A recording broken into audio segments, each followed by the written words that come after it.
더 좋은 것을 선택하는 믿음이라는 제목으로 함께 말씀을 나누겠습니다. 히브리서 11장은 보통 믿음장이다 이렇게 표현을 합니다. 믿음으로 살았던 사람들을 쭉 나열하고 있습니다. 그냥 믿음이 아니라 성경에서 말하고 있는 믿음을 그대로 가졌던 자들, 그 사람들을 쭉 나열하고 있습니다. 그러면서 32절에 보면 쭉 나열하는 중에 내가 무슨 말을 더 하리요? 그러니까 이런 이야기를 하려면 이런 믿음의 사람들, 그들이 살았던 것들을 쭉 믿음으로 살았던 것들을 계속 이야기하려면 너무 많다는 거죠. 기도원도 있다, 바락도 있다, 삼손 있다, 다윗, 사무엘 선지자. 사실은 너무 많다. 그걸 다 말로 하자면 내게 시간이 부족하다. 엄청나다는 거죠. 그렇게 믿음으로 살아갔던 사람들이 많이 있다 라고 이야기합니다. 그러면서 이제 33절부터 크게 두 가지 이야기를 하고 있습니다. 보세요. 33절에 이제 한 사람 한 사람 이렇게 믿었다 저렇게 설명하다 이제는 그런 한 사람 한 사람 다 이야기 못해요. 그래서 사건별로만 이야기를 하고 있는 거예요. 33절에 보니까 그들은 믿음으로 나라를 이기기도 하고 의를 행하기도 하고 약속을 받기도 했다라고 이야기합니다. 나라를 이겼던 사람들이 있었죠. 여호수아 같은 사람들, 사사들, 다윗, 또 의를 행하기도 하며 그런 불의한 시대에 사무엘 같은 사람은 정말로 정직하게 그렇게 살았거든요. 그러겠다는 거죠. 또 약속을 받기도 하고 아브라함 하나님께 약속을 받았죠. 이삭을 주겠다는 약속을 받았죠. 그 약속을 받은 사람도 있고 또 사자 입을 막기도 한 사람도 있습니다. 다니엘 같은 사람들. 34절에 불의의 세력을 멸하기도 하고 다니엘의 세 친구는 불 속에 이렇게 넣겠다고 했는데 그걸 이렇게 참았던 것들이 있죠. 다니엘의 세 친구들. 그러니까 그런 불의의 세력을 멸하기도 하고 칼날을 피하기도 하고 칼날을 피했던 사람들은 참 많죠. 다윗이 사울 왕이 칼날을 피해서 도망간 것도 있었고 이세벨의 칼날을 피해서 엘리야가 도망을 가기도 했고 이런 많은 사람들이 있었습니다. 또 연약한 가운데 강하게 되기도 하고 그렇습니다. 많죠. 사사들 중에서도 그렇고 삼손도 그랬고 사실은 연약한 자였지만 하나님의 큰 역사를 했던 그런 기도원도 마찬가지겠죠. 그런 사람들이 있었습니다. 또 전쟁에 용감하게 되어 이방 사람들의 진을 물리치기도 하고 여호수아, 다윗, 아까 말했던 사사들 다 이게 포함됩니다. 그러니까 다 믿음으로 그렇게 다 살았다는 거예요. 그러면서 이제 35절에 참 중요한 이야기를 하는데요. 이 자들은 자기의 죽은 자들을 부활로 받아들이기도 했다라고 표현합니다. 무슨 이야기냐면 어떤 여자가 자식이 죽었어요. 근데 그 죽은 자식을 다시 부활로 받았다는 거예요. 누가 있죠? 사르밧 가부의 아들이 이렇게 병들어 죽죠. 엘리야한테 이야기하니까 엘리야가 그 사르밧 가부의 아들을 살렸어요. 또 엘리사도 그런 적이 있었죠. 수넴 여인이 있었는데 아기를 낳았는데 그 아이가 잘 자랐어요. 그러다 갑자기 어느 날 머리가 너무 아프다는 거죠. 그래서 아버지가 엄마한테 애를 줬는데 그 품에서 애가 그대로 죽었어요. 너무 안타깝죠. 그래서 엘리사가 하나님께 기도함으로 그 아이가 살아났죠. 신약 성경에도 예수님에게도 그런 일이 있었죠. 나인성 가부, 예수님이 걸어가고 있는데 동네에 막 울음바다가 된 거예요. 그래서 뭔 일이냐 물었더니 어떤 가부가 있는 그 가부의 아들이 하나밖에 없는 아들이 죽어서 좀 저렇다 그랬더니 예수님이 죽은 것이 아니다 이러면서 그 아이를 살렸죠. 그 말이에요. 35절 다시 보시면 어떤 여자들은 자기의 죽은 자들, 자기 아들 중에 죽었는데 다시 살아나는 얼마나 놀라운 일이에요. 얼마나 기적이에요. 살면서 이런 기적을 맛본 사람은 거의 없습니다. 몇 명 되겠습니까? 인류 역사 중에서 죽었던 아이가, 그것도 하나밖에 없는 아이가 살아서 내게 다시 내 품으로 들어왔다는 거죠. 이런 응답을 받은 사람도 있었어요.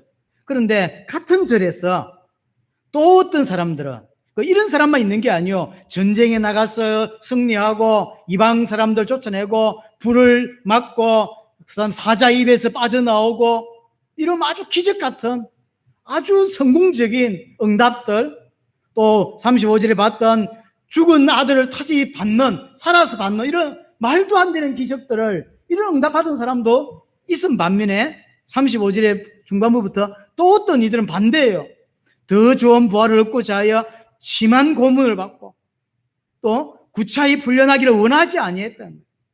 분명히 풀려날 수 있는데 안 풀려났대요. 믿음으로 살기 위해서 조금만 타협하면 되고 조금만 이렇게 신앙을 굽히면 살 수 있는 길이 많이 있는데 안 그랬다는 거. 구차히 그거 이렇게 35절에 또 어떤 이들은 조롱과 채찍질 또 결박과 옥에 갇히는 거 이런 시련들을 받았대. 기적을 맛본 사람도 있고 전쟁을 이기기도 하고 엄청난 응답을 받기도 했어요. 그러나 어떤 사람은 반대로 믿는 것 때문에, 믿음을 소유했다는 것 때문에 핍박을 받고 채찍질을 당하고 감옥을 가고 재산을 빼앗기고 그런 일이 일어난 거죠. 36절에 그렇게 읽었고요. 37절에 돌로 치는 것과 톱으로 캐는 것과 시험과 칼로 죽임을 당하고 양과 염소의 가죽을 입고 유리하여 궁핍과 환난의 학대를 받았으니, 양과 염소의 가죽을 입었다는 이야기는 쉽게 말하면 집에 살지 못했다는 거죠. 왜냐하면 군인들이 잡으러 오니까 도망 다닌 거지. 산속으로 도망가서 예수 믿는다는 것 때문에 죽임을 당하니까, 그러니까 가죽옷을 덮어 쓰고 밤에 이렇게 숨어 살고, 그래서 학대를 받고 산에 있는 나무로 따먹고 그렇게 살아가는 거죠. 아주 비참한 삶을 사는 사람도 있어요. 믿는 것 때문에. 믿음을 포기하면 그런 것이 없어져요. 어떻게 오늘부터 안 믿을게 라고 하면 집이 보장되고 직장이 보장돼요. 그러나 어떤 사람은 그렇지 않았다는 거예요. 어떤 사람은 감옥 갔는데 예수 안 믿는다고 말하면 풀어준다는 거예요. 근데 구차히 그럴 바에 난 죽겠다 그러면서 살아나갈 수 있는데 죽음을 선택했다는 거죠. 그러면서 믿는 것 때문에 이런 많은 고통을 당했다는 거죠. 38절에 이런 사람들은 세상에 감당하지 못한다. 그들은 강야와 산과 동굴로 토굴에 유리하였다. 이게 구약에도 있었지만 이 편지를 쓰고 있는 당시에 일어나고 있는 사건이에요. 이 편지를 쓰고 있는 기자가 누군지 모르지만 이걸 쓰고 있을 당시에 예수 믿는 사람들에게 이런 일어났던 거죠. 우리가 10장에서 그 일을 봤잖아요. 10장 몇 절이었죠? 32절에 보니까 전날에 너희가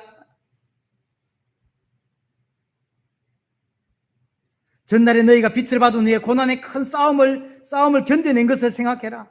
33절에 혹은 비방과 환난으로서 사람들에게 구경거리가 되고 혹은 뭐 이런저런 어려움을 당했죠. 이게 지금 당시 있었던 일이거든요. 조금 전에 우리가 읽은 11장 마지막 부분에 이런 고통들, 유리방황하고 저 산에 가고 동굴에 가고 토굴에 숨어 살고 초대 교회에 일어나고 있는 일인 거죠. 이들은 믿음을 지키기 위해서 이렇게 살았어요. 우리는 여기서 뭘 기억해야 되냐면 믿음으로 살아가는 길에 어떤 사람은 분명히 응답도 받습니다. 기적도 볼 수 있고요. 남들이 체험하지 못한 엄청난 어떤 하나님의 역사 볼 수도 있습니다. 그러나 어떤 사람은 반대로 너무 큰 어려움, 대부분의 기독교인은 원하지 않는 환난, 핍박, 고난, 예수 믿는다고 하는 그 이유 하나 때문에 감옥을 가고 재산을 빼앗기고 순교를 당하고, 믿음으로 살 때 이런 모습도 있고 저런 모습도 있어요. 바울 보세요. 바울도 정말로 예수를 그리스도로 믿고 나서 그 인생 앞에 많은 사건들이 있었죠. 바울 앞에 많은 기적도 있었습니다. 사도행전 14장에 보니까 걷지 못하는 자가 있었는데 바울이 그 걷지 못하는 자에게 믿음이 있음을 알고 일어나라고 이야기하니까요, 일어나 버렸어요. 기적이 일어났어요. 나중에 어느 정도였냐면 사도행전 19장에 보니까 이제 바울이 막 기적이 일어난 것들이 이제 소문이 나고 또 실제로 많은 기적들이 일어났죠. 그러니까 사람들이 바울이 가지고 있는 손수건이나 앞치마를 이렇게 가져다가 몸에 얹기도 하고 뭐 이런 일들이 비일비재. 근데 실제로 바울이 가지고 있던 수건이나 또는 그 텐트 만드는 사람이었잖아요. 그러니까 일하니까 이제 앞치마 같은 거 뭐 이런 것들이 가지고 있었겠죠. 이런 것들을 가지고 이제 병자 위에 올리는 거. 그러면 그런 사람들이 병이 나요. 이런 기적이 바울에게 많이 사실은 일어났어요. 병도 낫고 악기도 떠났다고 사도행전 19장에 기록하고 있습니다. 그러나 그런 일만 있었냐는 거예요. 바울이 나가서 복음 전할 때 기적이 일어나고 이렇게 안진뱅이가 일어나고 악기가 떠나고 병이 떠나고 뱀에게 한번 물린 적도 있었는데 그걸 이게 털어버리고 그래서 사람들이 저 죄를 지은 사람인갑다 이러고 있었는데 안 죽거든. 죽어야 되는데 하나님 아주 기적적으로 살리기도 하고 그래서 이게 많은 사람들에게 복음을 전하고 1, 2, 3, 4차를 통하여 사실은 역사상에 그 많은 복음을 전한 사람이 없다고 할 만큼 그런 많은 하나님 역사를 맛봤어요. 그럼 그것만 있었냐? 그렇지 않아요. 바울에게는 숱한 고난과 숱한 어려움들이 있었습니다.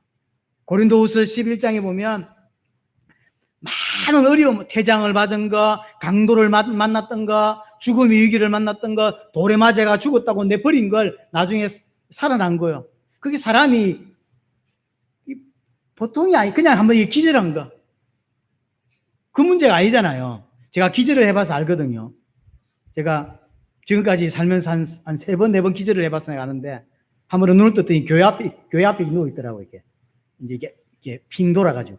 제가 그런 적이 몇 번 있었어요. 집에 화장실 들어가도 한번 넘어졌는데 눈 뜨니까 화장실에 엎어져 있더라고요. 그런 기억이 있어.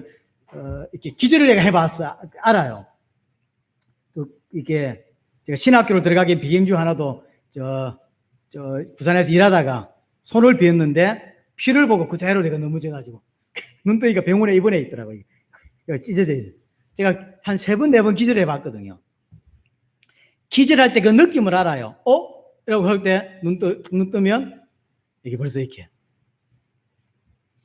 그거하고 다른 거예요.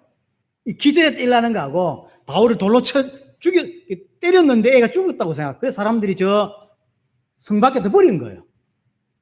버렸는데 바울이 살아나서 기어 들어왔거든요. 바울이 많은 어려움을 당했어요. 또 그뿐만 아니라 고린도후서 12장에 보면 바울이 육체의 가시라는 표현을 쓰죠. 뭐였는지 잘 몰라요. 그래서 학자들은 안질이다. 그래서 왜 강한 빛을 받아가지고 앞이 잘 안 보였잖아요. 대부분의 바울 서신 14권은 바울이 안 썼습니다. 거의 대부분 다 대필이에요. 다른 사람이 쓰고 불러주면 다른 사람이 쓰고 마지막 사인만 바울이 했어요. 눈이 잘 안 좋으니까. 또 어떤 학자들은 간질이다 이렇게까지 표현을 해요. 정확하게 뭔지는 몰라요.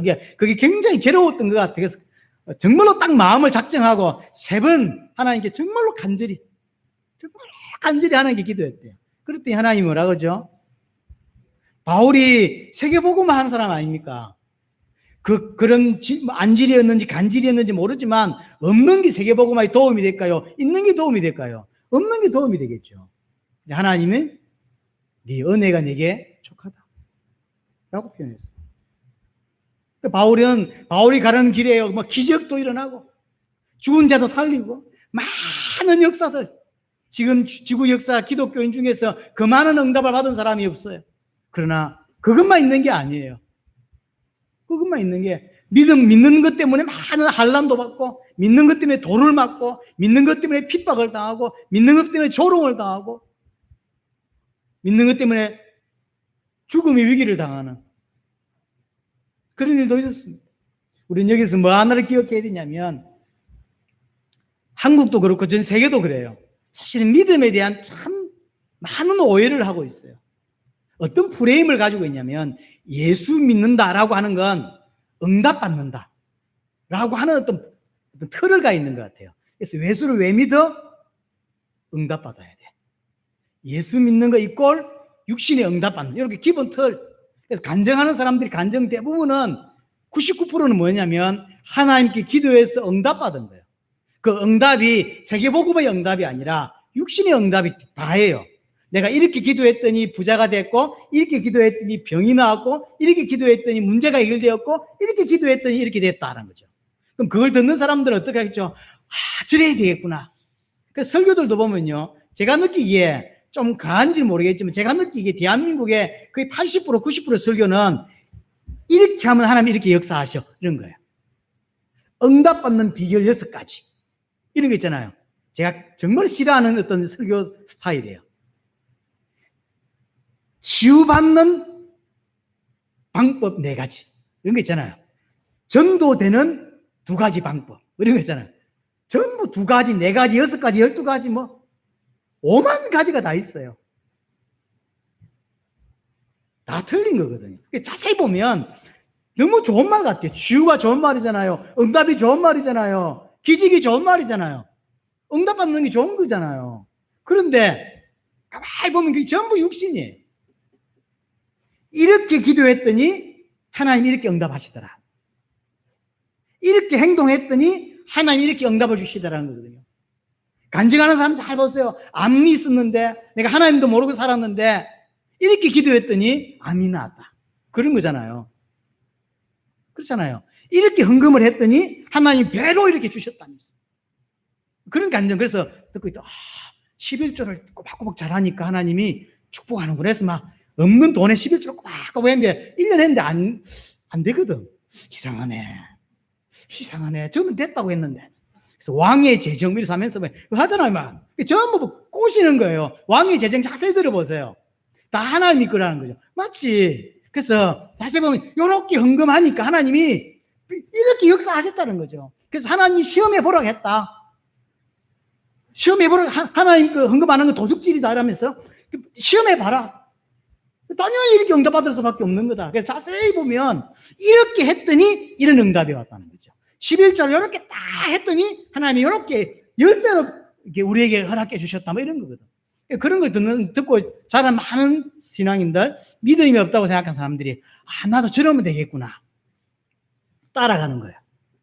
좋은 믿음이라는 게 어떤 믿음이냐면 이렇게 기도하니까 이렇게 응답받더라. 이런 거예요.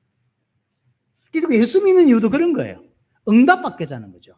치유받자는 거죠. 부자 되자는 거예요.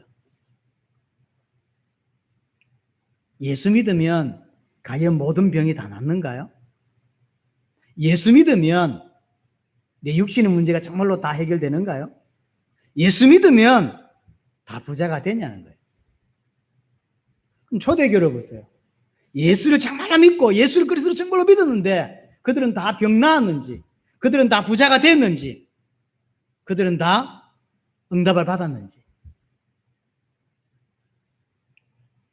바울은 예수 믿고 세계복음을 뛰어다니면서 다 문제가 해결받고 육신적인 거 치유받고 다 응답받았냐는 거예요. 아니에요. 육체의 가시가 그대로 있었어요.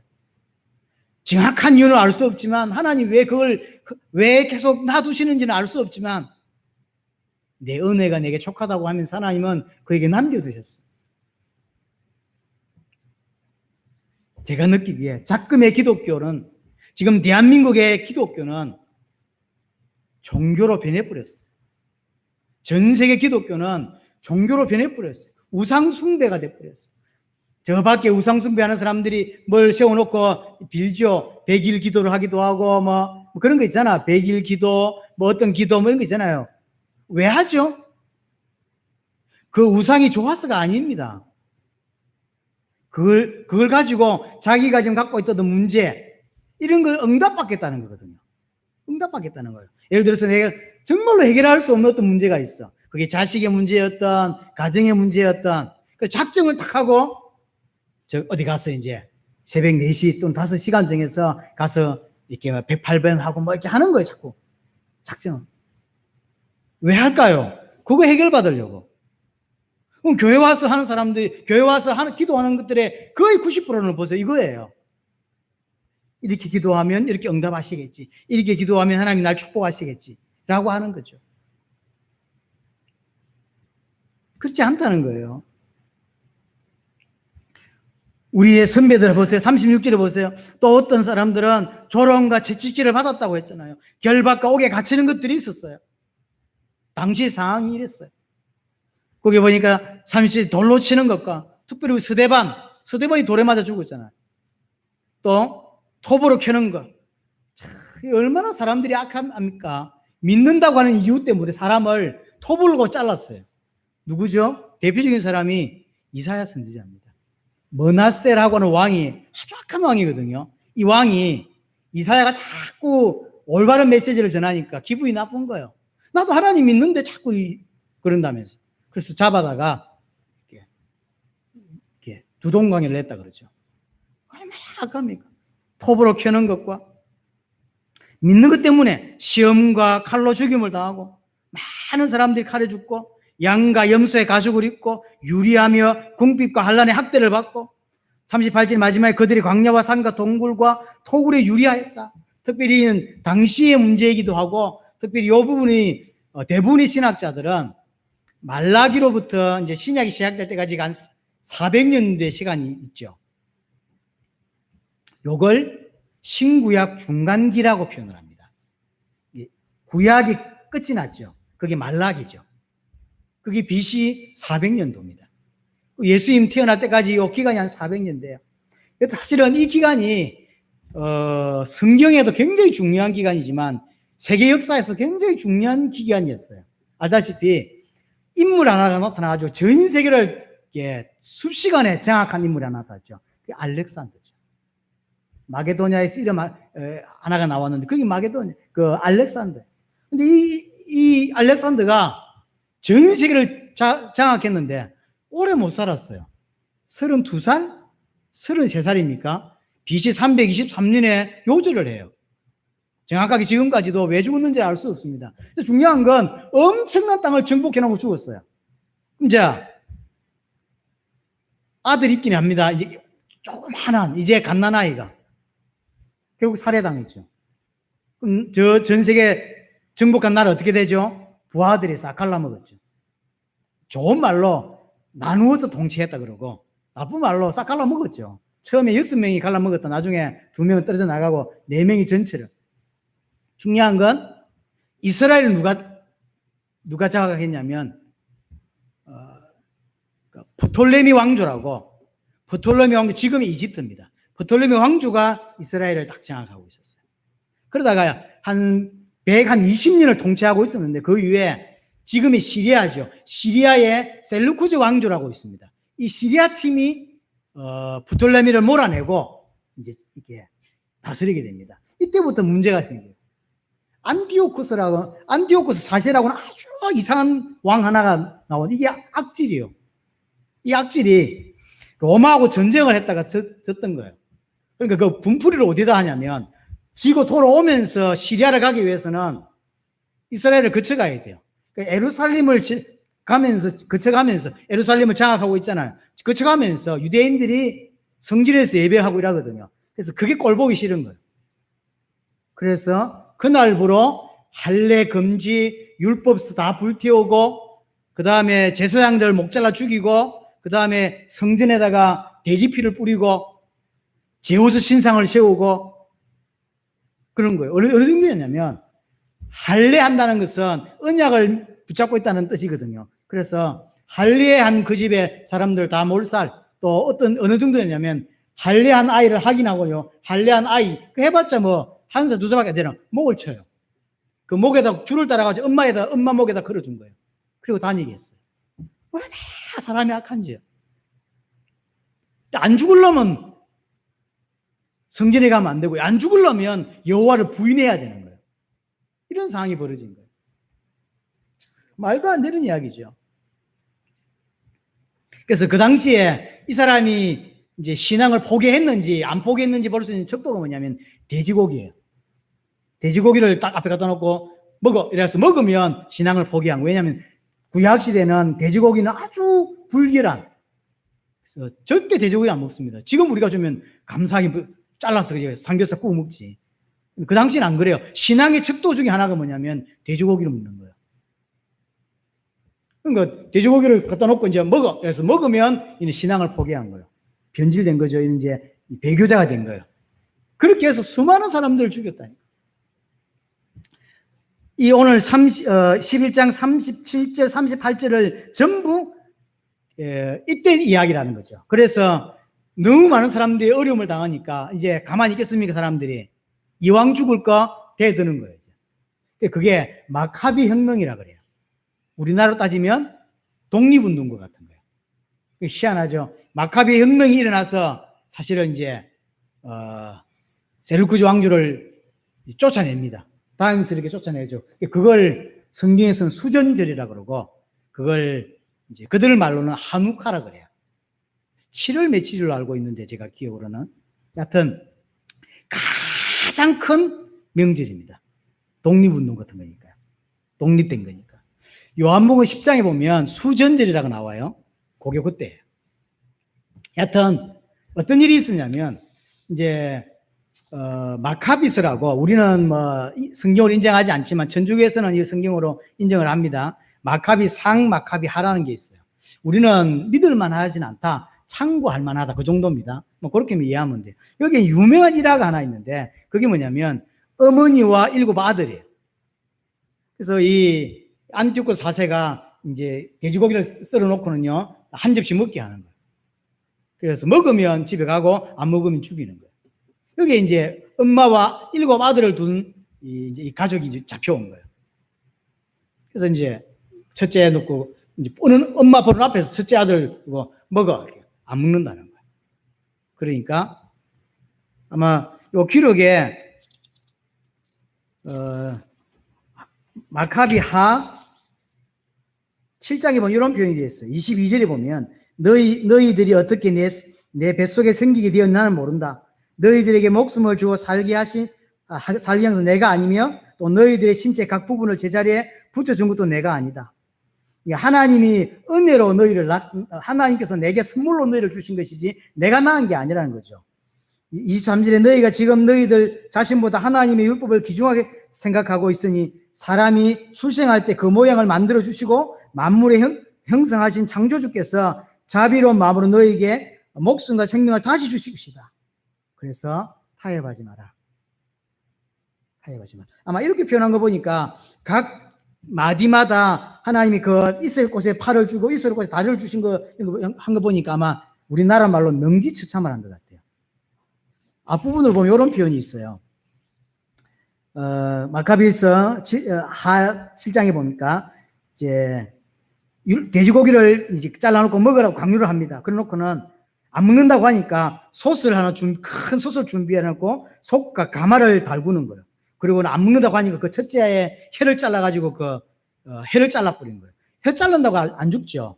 그리고는 아마 사지를 자른 것 같아요. 그리고 사지를 잘라서 달군 가마에다 던져버린 거예요. 자, 그래놓고 이제 둘째 아들 그대로 사지를 잘라서 또 던지고, 근데 셋째, 넷째, 7명을 다 죽일 때 이 엄마가 한 말이에요. 이 죽일 때 29절에 여기에 대해서 무서워하지 말고 내 형제들에게 부끄럽지 않은 태도로 죽음을 달게 받아라. 하나님이 너에게 생명을 주셨고 다시금 하나님이 너에게 생명을 주실 것이다. 7 아들이 엄마 보는 앞에서 다 죽어요. 죽을 때 엄마가 한 말입니다. 죽음을 달게 받아라. 그리고 나도 따라간다. 그리고 엄마까지 죽은 거죠. 이거는 사실이 있었던 일인 것 같아요. 아주 유명한 일화입니다. 이 일화가 실제로 오늘 히브리서 11장 37절 38절 이야기라는 거예요. 딱 그 이야기죠. 이런 우리의 선배들은 이렇게 살았어요. 이렇게. 자, 그러면 첫 번째 어떤 이야기를 하냐면 믿음으로 응답받기도 하고 기적을 체험하기도 합니다. 또한 믿음으로 많은 핍박을 받기도 하고 목숨을 내놔야 될 때도 있다는 거예요. 근데 한국과 많은 교회는, 잘못된 교회는 예수 이름으로 육신의 응답 받는 게 믿음이라고 생각하고 육신의 어떤 치유받고 부자 되는 것이 그게 믿음의 척도요 좋은 신앙이라고 생각한다는 거예요. 분명히 잘못됐어요.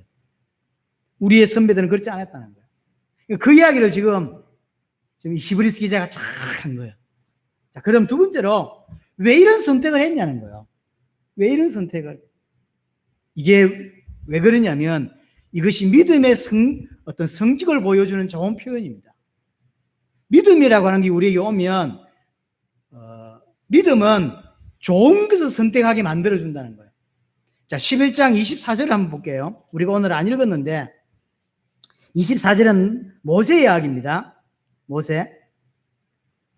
24절에 믿음으로 모세는 장성하여 바로의 공주의 아들이라 칭함받기를 거절하고 도리어 하나님의 백성과 함께 고난받기를 잠시 제약의 낙을 누리는 것보다 더 좋아하고, 그래서 사실은 자기의 인생이 보장이 되어 있고 축복이 보장이 되어 있고 육신적인 어마어마한 권력이 보장되어 있어요. 그걸 포기하고 육신을 볼 때는 너무 반대 걸 선택했다는 거예요. 왜 이런 선택을 하죠? 믿음은 선택을 하게 하는 거예요. 더 좋은 것을. 공주의 아들로 있는 것보다 하나님의 백성으로 하루 사는 게 더 낫다라고 모세는 선택을 했다는 거예요. 왜요? 믿음이. 정말로 정확한 성경의 믿음을 가진 자는 올바른 선택, 더 나은 선택을 하게 하더라는 거죠. 오늘 35절에 그래서 더 좋은 부활을 얻고자 하여 표현했죠. 이는 더 좋은 선택, 더 좋은 선택을 하게 하더라. 이게 믿음이라는 것이 가진 성격이에요. 정말로 믿음을 가지면 정말로 더 좋은 것, 더 나은 것을 선택하게 하더라는 거죠. 그래서 35절에 첫 번째로 왜 이런 선택을 했을까? 더 좋은 부활을 얻고자 했기 때문이라는 거죠. 뭘 염두에 두고 하는 말이죠. 35절 전반부에 여자들이 죽었던 아들을 다시 돌려받았죠. 이걸 부활이라고 설명했잖아요. 그 부활과 비교되게 설명하는 거예요. 그런 부활 말고. 왜냐하면 살았던 그 수냄 여인, 그 다음에 이런 돌려받았던 그 사람들은 살아서 영원히 살았나요? 안 그렇죠. 그들이 살았지만 엘리야를 통하여, 엘리사를 통하여, 예수님을 통하여 그들은 살았지만 그리고는 얼마 후에, 그게 10년인지 50년인지 알 수 없지만 얼마 후에 또 죽었죠. 그런 부활 말고, 잠시 살아있다가 다시 죽는 그런 부활 말고 영원히 죽지 않는 완전한 부활, 완전한 구원, 그걸 선택했다는 거예요. 왜 이런 선택을 했을까? 더 좋은 부활을 얻고자 했기 때문이다. 더 좋은 부활. 분명히 어떤 사람들은 변명할 수 있습니다. 그렇잖아요. 변명할 수 있어요. 위기가 왔을 때 변명을 하고, 어떤 사람들은 지금 살아야 도모할 수 있다. 다음을 도모할 수 있고, 내가 살아야 세계복음을 할 수 있지 라고 핑계 댈 수 있습니다. 그런데 오늘 편지를 쓰는 이 사람은 뭐라죠? 그걸 구차한 일이다라고 표현해요. 나는 지금 더 좋은 부활을 얻고자 하여 사실은 감옥에서 나갈 수 있는데 그 감옥에서 나가지 않고 구차히 살기를 원하지 않고, 왜냐하면 나는 뭘 소망하고 있냐면 완전한 부활, 완벽한 부활. 그게 뭔데요? 영생. 하나님 앞에 들어갔을 때 죽지도 않는 영원한 부활을 내가 가질 것에 늘 소망하고 살았기 때문에 변명하지 않는 거예요. 그런 기회가 왔을 때 그냥 죽는다는 거죠. 그게 믿음이라는 거죠. 더 나은 선택을 했다는 거예요. 잠시 사는 것 말고 하늘에서 영원히 사는 것을 선택한 거죠. 영원한 생명을 선택했습니다. 믿음은 우리에게 더 좋은 것을 선택하게 하는 거예요. 믿지 않는 사람이 볼 때 사는 것을 선택하겠죠. 그럼 믿는 사람들은 그렇지 않다는 거죠. 하나님이 허락된 것이면 그걸 당연히 받아들인다는 거예요. 그게 더 좋은 선택이니까. 천국이 내게 기다리고 있으니까. 근데 다음 주 이걸 좀 보게 될지 안 볼지 모르겠는데 12장 4절 한번 봐볼래요? 12장 4절 보시면 너희가 죄와 싸우되 아직 피 흘리기까지는 대항하지 아니하고 이렇게 돼 있어요. 분명히 지금 큰 어려움들이 오고, 그래서 막 동굴로 산으로 염소 가죽 뒤집어 쓰고 그렇게 도망 다니면서 지금 있는 상황이 이 편지를 쓰고 있는 상황이에요. 초대기의 상황인 것 분명합니다. 그런데 이게 정확하게 제가 파악이 안 되는데 죄와 싸우고 있어. 그런데 아직 피 흘리기까지는 대항하지 아니하고 한 거 보니까 지금 편지를 받는 이 사람들에게는 피부로 와닿는 큰 핍박은 없었지 않나라는 생각도 합니다. 분명히 어떤 사람들은, 내 주위에 어떤 사람들은 핍박을 받아서 감옥을 가기도 하고 이런 일이 있었어요. 그러나 내게는 그게 없었던 거지 아직. 소문도 듣고 친척 중에서 그런 사람도 있어요. 만약 지금으로 따지자면 대한민국 코로나가 지금 엄청난데 제가 아는 사람 중에서는 아직 한 명도 없거든요. 장로님 있나요? 그런 거예요. 이게 코로나가 한국에 지금 강타하고 있어요. 그런데 아직까지 피부로는, 그래서 우리 마스크도 쓰고요. 설교 시간에 마스크 쓰라는데 그럴 수는 없습니다. 저는 마스크를 벗고 해야 되겠어요. 여하튼 분명히 코로나가 있는 게 확실한데 지금 내게는 안 왔어 아직. 그런 거예요. 제가 12장 4절을 볼 때 그런 것 같아요. 지금 핍박이 편만해졌어요. 많은 사람들이 그것 때문에 죽기도 해요. 그러나 아직 우리 가정까지는 이 편지를 받는 이 사람들에게까지는 그 정도는 아닌 것 같아요. 왜냐하면 비양하게까지는 아니라고 하는 것 보니까. 여하튼 피부에 와닿지 않지만 내 친척 중에서, 내 아는 사람 중에서 감옥 가기도 하고 핍박을 받은 사람은 있는 거죠. 자, 그럼 이 이야기를 왜 했을까요? 아주 긴박한 상황은 아니요. 이 편지를 읽는 사람도 아주 긴박한 상황은 아닌데 이 편지를 왜 썼을까요? 핍박당한 걸 듣고 있고 보고 있어요. 만약 믿음에 결단할 때가 오면 참고하라는 거죠. 우리의 선배들은 믿음으로 이런 삶을 살았어요. 만약 결단해야 될 때가 온다면 참고하라는 거죠. 그들은 더 나은 부활을 선택했다는 거예요. 변명을 할 수도 있고 감옥을 나갈 수도 있고 핑계를 댈 수 있는 게 많이 있었지만 그들은 더 나은 선택을 했기 때문에 죽음을 선택했다는 거예요. 제가 볼 때 이 말은 참고하라는 게 아니고 그런 시간이 오면 니도 순교해라 이런 말이에요.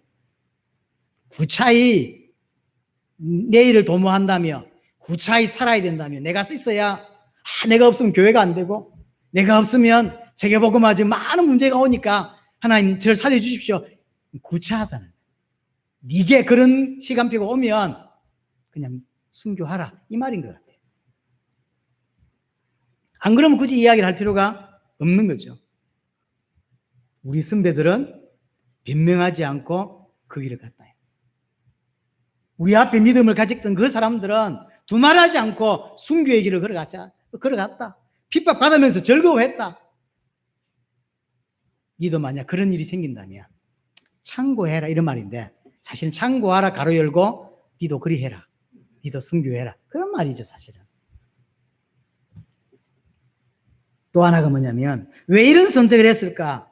38절에 보시면 11장 38절 가로 부분입니다. 이런 사람은 세상에 감당하지 못하느니라. 사실 이 번역이 조금 애매한 번역인 것 같아요. 저는 개인적으로. 그래서 제가 원어도 좀 찾아보고 했는데 이 번역이 조금 애매해요. 정확한 번역은 뭐냐면 이런 믿음의 사람들이 살기에 세상은 그렇게 가치 있지 않다라고 한 말이에요. 왜 그런 죽음을 선택했을까요? 분명히 변명의 기회가 있고 나갈 수 있고 핍박을 덜 받을 수 있는 그런 것들이 있어요. 그런데 왜 죽음을 선택했냐고. 더 좋은 부활을 선택했냐고. 안 그래요? 그거는 내 인생을 바칠 만한 가치가 세상에는 없단 말이에요. 뭐에 비해서? 내가 영원히 살 본향 천국에 비해서. 그래서 천국 생각하니까 지금 내가 살고 있는 이 세상은 사실 그렇게 가치 있지가 않아요. 가치 없단 말이 아닙니다. 이 더러운 세상 그 말이 아니에요. 내가 좀 평생 품고 살고 있는 게 뭐냐면 천국이에요. 그 천국에 비하니까 이 세상은 생명 드릴 만한 가치가 사실 없는 거죠. 그래서 나는 어디다 생명을 걸었냐면 더 좋은 부활이다. 분명히 감옥을 나갈 수 있고 핍박을 덜 받을 수 있는데 더 좋은 부활을 얻기 위해서 더 옳은 선택을, 더 나은 선택을, 더 좋은 선택을 하더라는 거죠.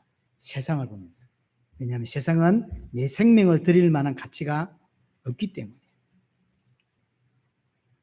믿음은 우리에게 참 더 좋은 선택을 하게 합니다. 여러분들이 계속 예수를 그리스도를 깊이 계속 알면 알수록 세상 사람들이 이해하지 못하는 더 옳은 선택, 더 좋은 선택을 하게 한다는 거죠.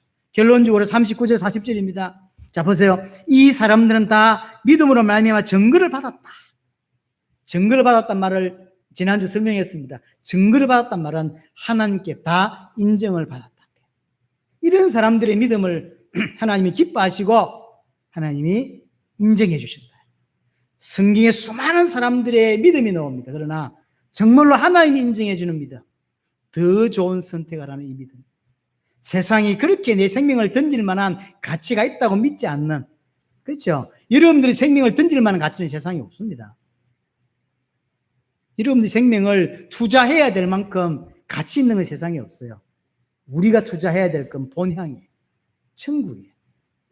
그래서 그들은 가감없이 자기 생명을 내던질 수 있었던 거죠. 근데 하나님 이것을 아주 기뻐하셨다. 아주 인정하셨다는 거죠. 그런데 인정했지만 39절 보세요. 약속된 것을 받지 못하였으니 약속을 받았으나 하나님이 뭘 하시겠다고 약속을 받았는데 그게 성취가 안 된 거예요. 이해되시죠? 그럼 이 약속이 뭘까요? 그리스도의 초림이죠. 그리스도의 초림. 약속을 받았어요. 그리스도를 보내주겠다. 약속을 받았는데 그 약속이 성취되지 않은 채 믿음을 믿고 있고 믿음을 지키며 살고 있어. 그러다가 죽었어요. 약속 성취를 못 본 겁니다. 아직. 40절에 이는 하나님이 우리를 위하여 더 좋은 것을 예비하셨습니다. 그들에게 약속했지만 성취가 안 됐어요. 그런데 우리에게 그 성취를 주신 거예요. 더 좋은 것을 예비하셨다 그랬어요. 더 좋은 거. 그게 뭐겠습니까? 약속된 그리스도를 통해서 내게 성취된 구원인 거죠.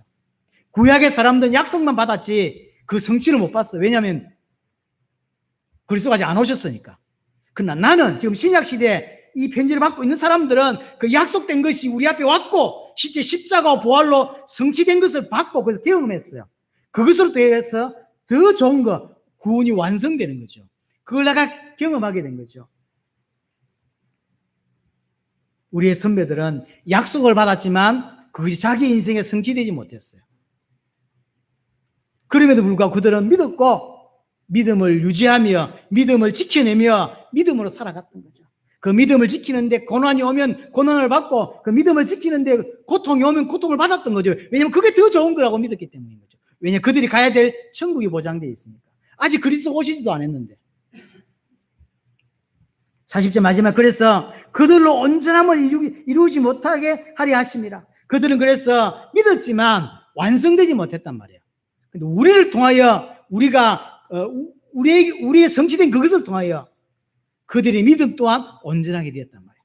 구약의 사람들은 피를 들고 하나님께 예배하고 하나님을 만납니다. 근데 그것은 온전한 건 아니죠. 그건 예표일 뿐이에요. 그들이 염소의 피로 양의 피로 구원받는 건 아니잖아요. 그 염소가 이야기하고 양이 말하고 있는 게 뭐죠? 그리스도의 보혈이거든. 그 그리스도의 보혈이 우리에게 성취되었거든. 그 성취로 말미암아 구약의 그 사람들이 구원을 받는 거예요. 그들도 완성되고 나도 그 성취를 완성하게 된 것입니다. 참 놀라운 메시지죠. 자, 마지막 결론으로 21세기를 살아간 저와 여러분들에게 하나님이 우리에게 약속하신 게 있습니다. 그게 주의 다시 오십니다. 구약 사람들은 오시겠다는 약속을 붙잡았습니다. 우리는 다시 오신다는 약속을 붙잡아야 돼요. 혹 우리에게 다시 온다는 약속이 성취되지 않을 수도 있습니다. 상관 말고 구약의 선배들이 그랬던 것처럼 그걸 굳게 붙잡고 믿음으로 살아가는 겁니다. 우리는 주의 다시 오심을 믿음으로 붙잡고 다시 오실 수 있도록 사는 겁니다. 안 올 수도 있어요. 그러나 오신다고 믿고 살고 믿음으로 가는 거예요. 많은 사람들이 비난할 것이고 많은 사람들이 잘못됐다고 말할 수 있습니다. 그러나 그것이 맞는 거예요. 다시 오심을 약속으로 붙잡고 기다리고 믿음으로 이겨내고 믿음으로 살아가는 거죠. 여러분에게 정말로 예수가 그리스도라는 이 완전한 복음이 깊이 있게 계시되기를 바라고 다시 오실 약속을 구약의 선배들이 메시아 약속을 붙잡았던 것처럼 그렇게 믿고 인도받는 여러분이 되기를 바랍니다.